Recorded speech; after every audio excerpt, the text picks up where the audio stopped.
রান্না হচ্ছে 1 জানুয়ারি মানে happy new year special menu চিংড়ি মাছের মালাইকারি।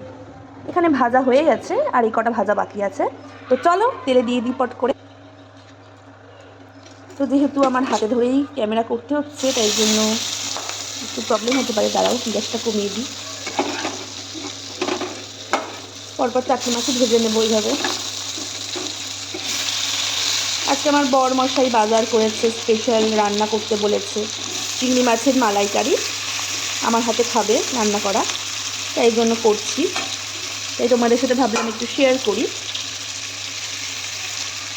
এই দেখো দেওয়ার সাথে সাথেই লাল লাল হয়ে গেল। তো এই ফার্স্ট টাইম বলতে গেলে আমি আর কি এই মাছ রান্না করছি। এর আগে কোনো দিনও আমি করেছি, বাট এত বড় সাইজের মাছ কোনো দিনও রান্না করিনি আমি, এটাই ফার্স্ট টাইম। তো মাছগুলো একদম জ্যান্ত ছিল, আমার বরমশাই কেটে কুটে দিয়ে গেছে আর কি। তো এখানে পেঁয়াজ কুচি কুচি করবো এখন, আর এখানে বাটনা হয়ে গেছে, দুটো বাটনা হবে, একটা বাটনা হয়ে গেছে আর একটা বাটনা হবে।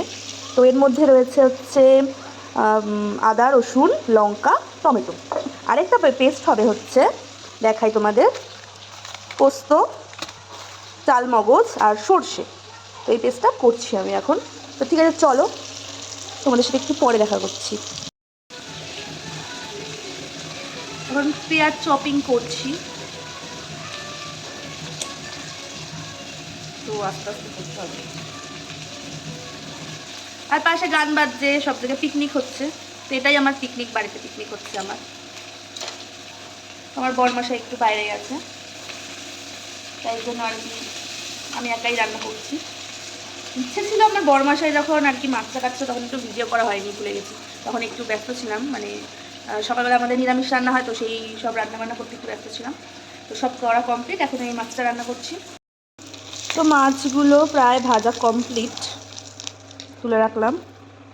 তো এখন কড়াইতে ওই তেলই আছে অনেকটা, আর তেল দেবো না, ওই তেলের মধ্যেই চপ করা পেঁয়াজ দিয়ে দেবো।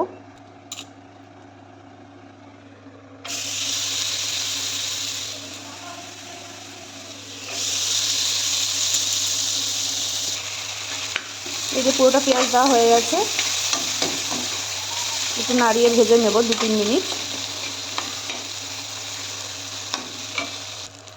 পেঁয়াজটা ভাজা হয়ে গেছে, এখন আদা রসুন লঙ্কা টমেটো পেস্টটা দিয়ে দেবো, দিয়ে আর একটু ভাজা ভাজা করে নেব যতক্ষণ না আদা রসুনের গন্ধটা যাচ্ছে, কাঁচা গন্ধটা। ওইদিকে মশলাটা কষছে, ততক্ষণে আমি এখানে চালমগজ সর্ষে আর পোস্ত মিক্সিতে গ্রেন্ড করে নেব। মশলাটা কষে এসেছে, তেল ছেড়ে দিয়েছে। এখন আমি যে পেস্ট করে নিয়েছিলাম বাদাম মানে পোস্ত চালমগজ আর হচ্ছে সর্ষে, সেই বাটাটা দিয়ে দেবো। দিয়ে দেওয়ার পর যেহেতু লবণ এখন আমি ব্যবহার করিনি, সেই জন্য একটু লবণ দিয়ে দেবো, আর পরিমাণ মতো হলুদ দিয়ে দেবো।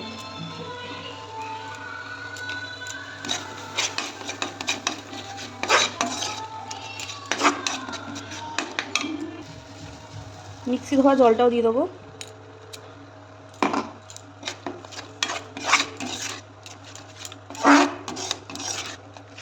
এবার মিডিয়াম ফ্লেমে রেখে অনেকক্ষণ কষিয়ে নেব।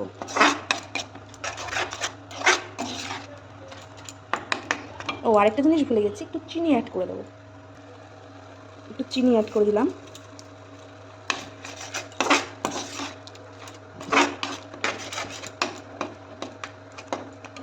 এবার কিছুক্ষণ কষবে, অনেকটা কষে এসেছে, যে তেল ছেড়ে দিয়েছে মশলা থেকে।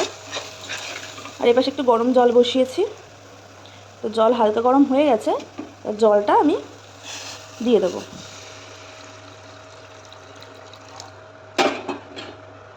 পরিমাণ মতো জল দেবো।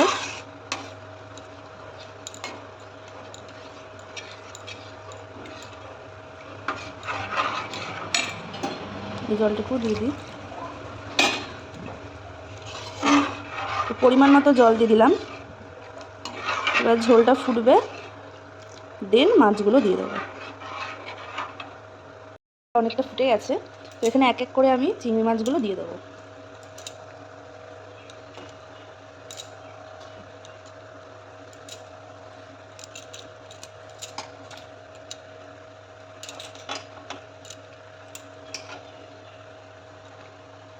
আর এখানে চিংড়ি মাছ ভাজার পর কিছুটা জলও বেরিয়েছিল, তো সেটাও দিয়ে দিলাম।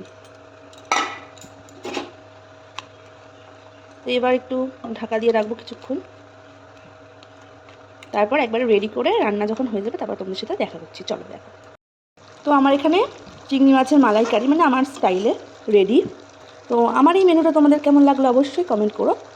তো ঠিক আছে, টাটা, আর সবাইকে হ্যাপি নিউ ইয়ার।